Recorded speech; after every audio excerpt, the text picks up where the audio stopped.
Kisah Ya'juj Ma'juj lihat di surat Al-Kahfi. Ya'juj Ma'juj Allah bebaskan, yaitu manusia-manusia yang sangat hobi perang. Sukanya cuma membantai, membunuh siapapun manusia selain mereka. Mereka hobi perang, tidak terkalahkan, brutal, ganas, jahat, tak punya hati, tak punya perasaan. Sekarang sedang beranak pinak dalam jumlah yang hanya Allah yang Maha tahu. Beranak pinak, dan mereka tidak dimakan waktu. Mereka tidak tersentuh oleh waktu. Berapa usia mereka dulu waktu dikurung oleh Zulkarnain, usia itu tetap bertahan sampai sekarang. Paling-paling perasaan mereka hanya beberapa hari saja mereka dikurung. Perasaan mereka. Ibarat Allah, ketika mereka keluar, kata Rasulullah, jumlah mereka saat itu dibandingkan kita, manusia-manusia yang ada, setiap 1000 orang manusia, 999-nya adalah Ya'juj dan Ma'juj. Satu kita. Maka Allah firmankan nanti kepada Nabi Isa, Hai Isa, bawa seluruh hamba-hambaku yang beriman lari dari Dajjal, sembunyilah. Kalau Allah perintahkan kepada Isa, naiklah ke atas gunung Tursina, bawa semua orang yang beriman naik ke atas gunung Tursina. Di kaki dan di lereng gunung Tursina, Allah berikan kekuatan gaib yang menghalangi untuk Ya'juj Ma'juj bisa menembus naik ke atas. Orang-orang beriman sampai kelaparan di gunung Tursina. Lah sementara orang beriman yang ada di Bandung, gimana? Nanti tolong dibaca hadisnya di buku Ensiklopedia Akhir Zaman atau di buku Zikir Akhir Zaman. Apakah ada yang mulia Rasulullah SAW, tidak ada satu belahan bumi pun, tidak ada satu tempat di muka bumi pun yang Ya'juj dan Ma'juj tidak akan memasukinya. Berarti Ya'juj Ma'juj juga akan sampai ke sini. Saking banyaknya jumlah mereka. Ibarat Allah, mereka tugasnya cuma satu, membunuh siapapun yang mereka lihat hidup selain manusianya mereka. Siapa yang nampak dibunuh, kalau tidak mau dibunuh sembunyi. Ibarat Allah yang kami muliakan, Ya'juj Ma'juj Allah sendiri yang memusnahkan mereka. Bumi, kata Rasulullah, dibungkusi oleh bangkai Ya'juj dan Ma'juj. Bayangkan banyaknya. Tidak ada satupun tempat kaki yang bisa dilangkahkan oleh orang-orang yang hidup, melainkan tempat itu ada bangkai Ya'juj dan Ma'juj. Dapat dibayangkan banyaknya jumlah mereka. Lalu sekarang fikirkan, di mana jumlah sebanyak itu Allah sembunyikan sekarang? Jawabannya Allahu a'lam.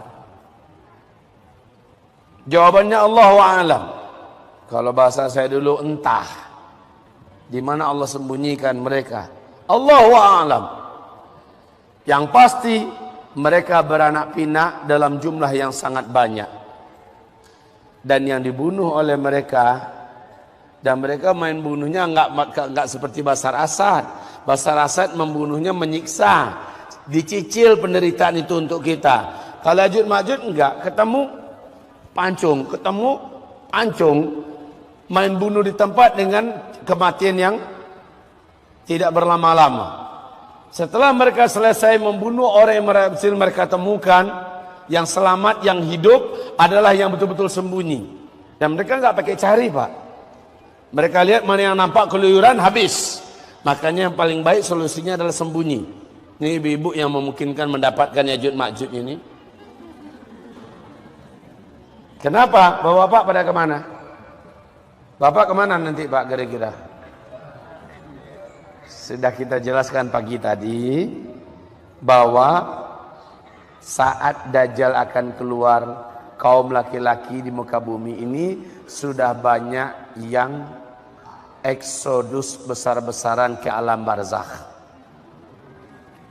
Kenapa? Perang.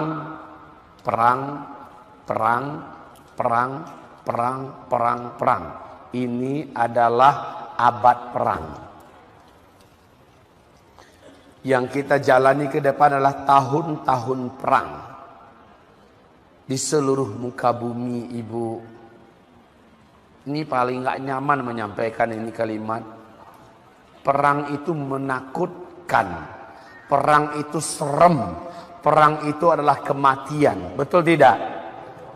Dan yang paling besar peluang menghadapi kematian itu adalah kita, kaum laki-laki. Jadi pada masa Ya'juj dan Ma'juj, yang paling banyak menemukan masa itu adalah kaum ibu-ibu. Cuma insya Allah insting bertahan hidup ibu-ibu akan muncul sendiri. Ibu akan mencari tempat sembunyi. Entah di mana cara sembunyinya, kemana sembunyinya, Allahu a'lam. Yang jelas ibu bertahan hidup lebih besar peluangnya daripada kami kaum laki-laki. Tayyib. Dengan 3 kali doa dan zikir kaum muslimin dari atas gunung Tursina, senjata terkuat dipakai saat itu. Ad-du'a silahul mu'min. Doa itu adalah senjata orang yang beriman. Ketika Ya'juj Ma'juj tak mungkin dilawan, dan itu pasti. Ya'juj dan Ma'juj tak mungkin dikalahkan, itu pasti, Pak.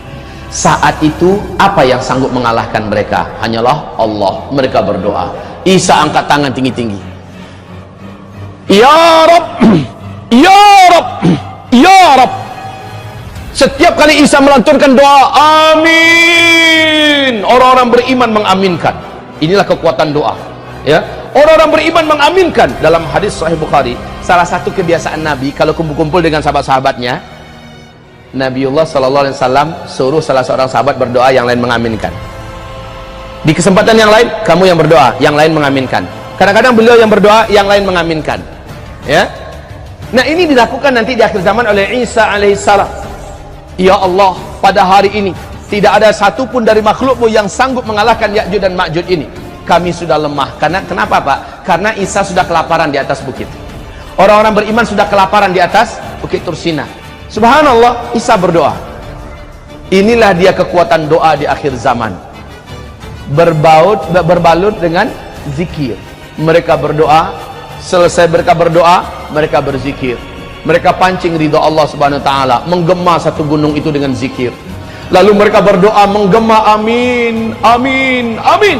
Yang terjadi bagaimana, Pak? Rasul katakan, Allah Subhanahu wa taala datangkan kepada Ya'juj dan Ma'juj ulat-ulat yang sangat banyak.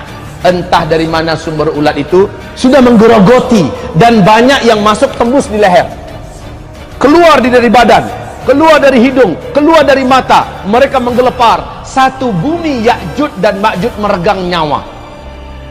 Seperti satu nyawa serentak mereka mati, meregang nyawa. Rasulullah SAW bersabda, akhirnya Ya'juj dan Ma'juj ini mati, seluruh bumi busuk sebusuk-busuknya. Bakteri, kuman, virus menjadi sangat ganas dan garang. Burung-burung pemakan bangkai mencoba mendekati bangkai-bangkai Ya'juj dan Ma'juj. Ternyata baru sampai di bawah, Pak, mereka pun ikut mati. Saking kuatnya bakteri kuman dari bangkai Ya'juj dan Ma'juj. Nabi Isa mengutus, siapakah orang yang paling pemberani di antara kalian? Turunlah dari gunung ini, dari bukit ini, gunung Tursina, turunlah. Maka orang-orang yang sudah siap untuk menerima kematian turun ke bawah. Ternyata yang mereka saksikan bangkai Ya'juj Ma'juj sejauh mata memandang. Mereka naik balik ke atas. Wahai Nabiullah Isa alaihissalam, Ya'juj dan Ma'juj sudah binasa seluruhnya.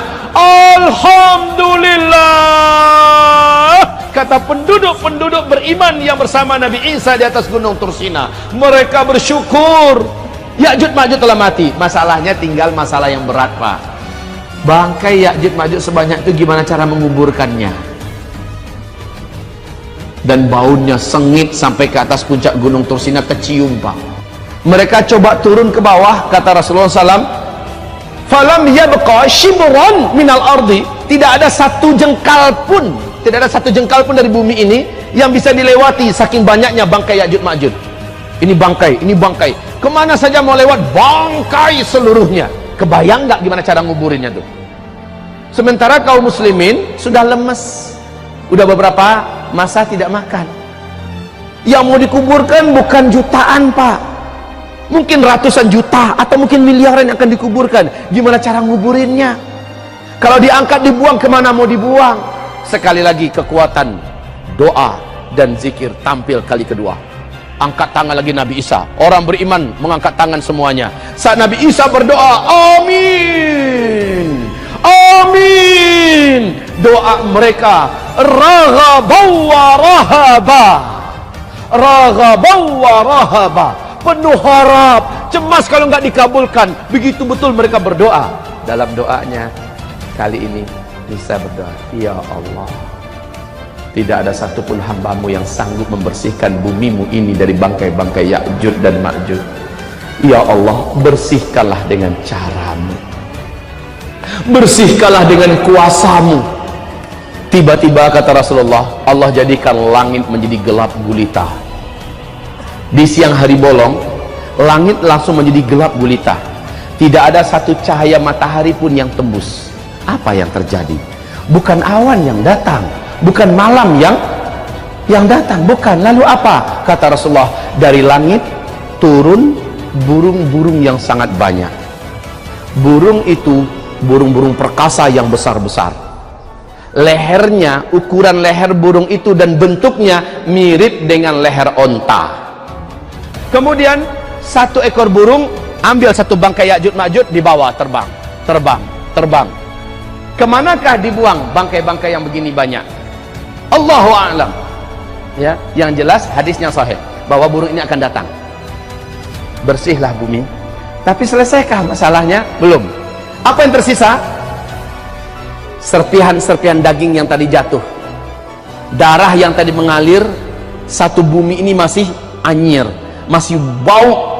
Bagaimana? Bangkai fisiknya memang sudah hilang, tapi masih ada sisa-sisa pecahan daging, ulat-ulat yang berserakan di mana-mana, itu masih banyak di mana-mana.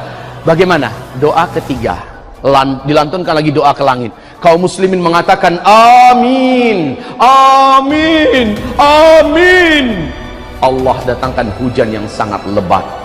Di riwayat yang lain Allah kata Rasulullah, hujannya selama 3 hari 3 malam. Hujan ini membuat seperti kaca yang terkena lumpur atau kotor, dilap dengan kain lap, mengkilap kembali, bersih kembali. Bumi ini menjadi bersih, hilang bau, hilang ulat, hilang darah, hilang sisa-sisa serpihan daging dan sebagainya, hilang sehilang-hilangnya. Kemudian negeri Arab, sungai-sungainya langsung mengalir air, tanah langsung hidup dan rumput pun tumbuh. Mulailah kehidupan bagaikan surga di dunia.